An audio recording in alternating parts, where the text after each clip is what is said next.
Le bonhomme de neige d'Hans Christian Andersen.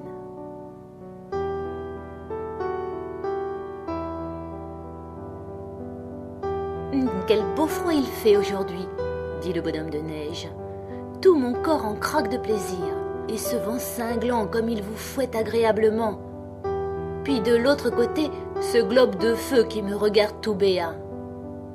Il voulait parler du soleil qui disparaissait à ce moment. Oh, il a beau faire, il ne m'éblouira pas, je ne lâcherai pas encore mes 2 escarboucles. Il avait en effet au lieu d'yeux 2 gros morceaux de charbon de terre brillants, et sa bouche était faite d'un vieux râteau, de telle façon qu'on voyait toutes ses dents. Le bonhomme de neige était né au milieu des cris de joie des enfants. Le soleil se coucha, la pleine lune monta dans le ciel, ronde et grosse, claire et belle, elle brillait au noir firmament. « Ah, le voici qui réapparaît de l'autre côté, » dit le bonhomme de neige. Il pensait que c'était le soleil qui se montrait de nouveau. « Maintenant, je lui ai fait atténuer son éclat. Il peut rester suspendu là-haut et paraître brillant. Du moins, je peux me voir moi-même. Si seulement je savais ce qu'il faut faire pour bouger de place, j'aurais tant de plaisir à me remuer un peu. Si je le pouvais, j'irais tout de suite me promener sur la glace et faire des glissades comme j'ai vu faire aux enfants. Mais je ne peux pas courir. »« Wouf, wouf !» aboya le chien de garde. Il ne pouvait plus aboyer juste et était toujours enroué, depuis qu'il n'était plus chien de salon et n'avait plus sa place sous le poêle. « Le soleil t'apprendra bientôt à courir. Je l'ai bien vu pour ton prédécesseur pendant le dernier hiver. Wouf, wouf !»« Je ne te comprends pas, » dit le bonhomme de neige. « C'est cette boule là-haut, » il voulait dire la lune, « qui m'apprendra à courir. C'est moi plutôt qui l'ai fait filer en la regardant fixement, et maintenant elle ne nous revient que timidement par un autre côté. »« Tu ne sais rien de rien, » dit le chien. « Il est vrai aussi que l'on t'a construit depuis peu. Ce que tu vois là, c'est la lune, et celui qui a disparu, c'est le soleil. Il reviendra demain, et tu peux m'en croire, il saura t'apprendre à courir dans le fossé. Nous allons avoir un changement de temps. Je sens cela à ma patte gauche de derrière. J'y ai des élancements et des picotements très forts. Je ne le comprends pas du tout, se dit à lui-même le bonhomme de neige, mais j'ai le pressentiment qu'il m'annonce quelque chose de désagréable. Et puis, cette boule qui m'a regardé si fixement avant de disparaître, et qui l'appelle le soleil, je pense bien aussi qu'elle n'est pas mon amie. « Ouf, ouf !» aboya le chien en tournant 3 fois sur lui-même. Le temps changea en effet. Vers le matin, un brouillard épais et humide se répandit sur tout le pays, et peu avant le lever du soleil, un vent glacé se leva qui fit redoubler la gelée. Quel magnifique coup d'œil quand le soleil parut! Arbres et bosquets étaient couverts de givre et toute la contrée ressemblait à une forêt de blanc corail. C'était comme si tous les rameaux étaient couverts de blanches fleurs brillantes. Les ramifications les plus fines, et que l'on ne peut remarquer en été, apparaissaient maintenant très distinctement. On eût dit que chaque branche jetait un éclair particulier. C'était d'un effet éblouissant. Les bouleaux s'inclinaient mollement au souffle du vent. Il y avait en eux de la vie comme les arbres en ont en plein été. Quand le soleil vint à briller au milieu de cette splendeur incomparable, il sembla que des éclairs partaient de toutes parts et que le vaste manteau de neige qui couvrait la terre ruisselait de diamants étincelants. « Quel spectacle magnifique !»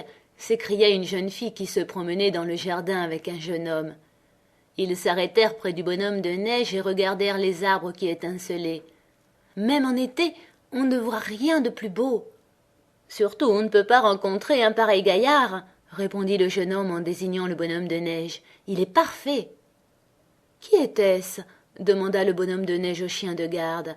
Toi qui es depuis si longtemps dans la cour, tu dois certainement les connaître. Naturellement, dit le chien. Elle m'a si souvent caressé, et lui m'a donné tant d'os à ronger. Pas de danger que je les morde. Mais qui sont-ils donc? Des fiancés, répondit le chien. Ils veulent vivre tous les 2 dans la même niche et y ronger des os ensemble. Ouf, ouf! Est-ce que ce sont des gens comme toi et moi? Ah, mais non, dit le chien. Ils appartiennent à la famille des maîtres. Je connais tout ici dans cette cour. Oui, il y a un temps où je n'étais pas dans la cour au froid et à la tâche pendant que souffle le vent glacé. Ouh, ouh. Moi j'adore le froid, dit le bonhomme de neige. Je t'en prie, raconte. Mais tu pourrais bien faire moins de bruit avec ta chaîne, cela m'écorche les oreilles. Ouf, ouf, aboya le chien. J'étais jeune chien, gentil et mignon, comme on me le disait alors. J'avais ma place sur un fauteuil de velours dans le château, parfois même sur le giron des maîtres. On m'embrassait sur le museau et on m'époussetait les pattes avec un mouchoir brodé.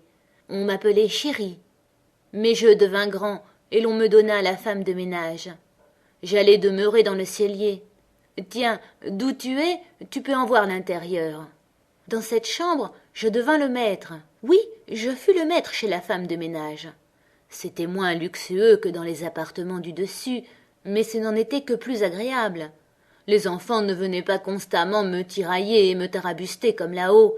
Et puis j'avais un coussin spécial, et je me chauffais à un bon poêle. La plus belle invention de notre siècle, tu peux m'en croire. Je me glissais dessous, et l'on ne me voyait plus. Tiens, j'en rêve encore.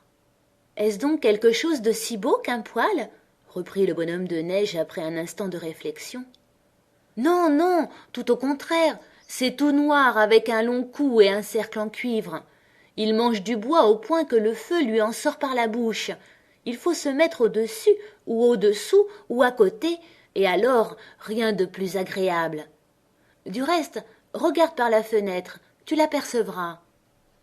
Le bonhomme de neige regarda et aperçut en effet un objet noir, reluisant, avec un cercle en cuivre, et par-dessous lequel le feu brillait. Cette vue fut sur lui une impression étrange, qu'il n'avait encore jamais éprouvée, mais que tous les hommes connaissent bien. « Pourquoi es-tu parti de chez elle ?» demanda le bonhomme de neige. Il disait « elle » car pour lui, un être si aimable devait être du sexe féminin. « Comment as-tu pu quitter ce lieu de délices ?»« Il le fallait, bon gré mal gré, » dit le chien. On me jeta dehors et on me mit à la tâche, parce qu'un jour je mordis à la jambe le plus jeune des fils de la maison qui venait de prendre un os. Les maîtres furent très irrités, et l'on m'envoya ici, à la tâche. Tu vois, avec le temps, j'y ai perdu ma voix, j'aboie très mal. Le chien se tut, mais le bonhomme de neige n'écoutait déjà plus ce qu'il lui disait. Il continuait à regarder chez la femme de ménage où le poêle était posé. Tout mon être en craque d'envie, disait-il. Si je pouvais entrer, sois bien innocent tout de même. Entrer, entrer, c'est mon vœu le plus cher. Il faut que je m'appuie contre le poêle, dussé-je passer par la fenêtre. Tu n'entreras pas, dit le chien. Si tu entrais, c'en serait fait de toi. C'en est déjà fait de moi, dit le bonhomme de neige. L'envie me détruit. Toute la journée, il regarda par la fenêtre. Du poêle sortait une flamme douce et caressante. Un poêle seul, quand il a quelque chose à brûler, peut produire une telle lueur, car le soleil ou la lune, ce ne serait pas la même lumière. Chaque fois qu'on ouvrait la porte, la flamme s'échappait par-dessous. La blanche poitrine du bonhomme de neige en recevait des reflets rouges. Je n'y puis plus tenir, c'est si bon lorsque la langue lui sort de la bouche. La nuit fut longue, mais elle ne parut pas telle au bonhomme de neige. Il était plongé dans les idées les plus riantes. Au matin, la fenêtre du cellier était couverte de givre, formant les plus jolies arabesques qu'un bonhomme de neige pût souhaiter. Seulement, elle cachait le poêle. La neige craquait plus que jamais. Un beau froid sec, un vrai plaisir pour un bonhomme de neige. Un coq chantait en regardant le froid soleil d'hiver.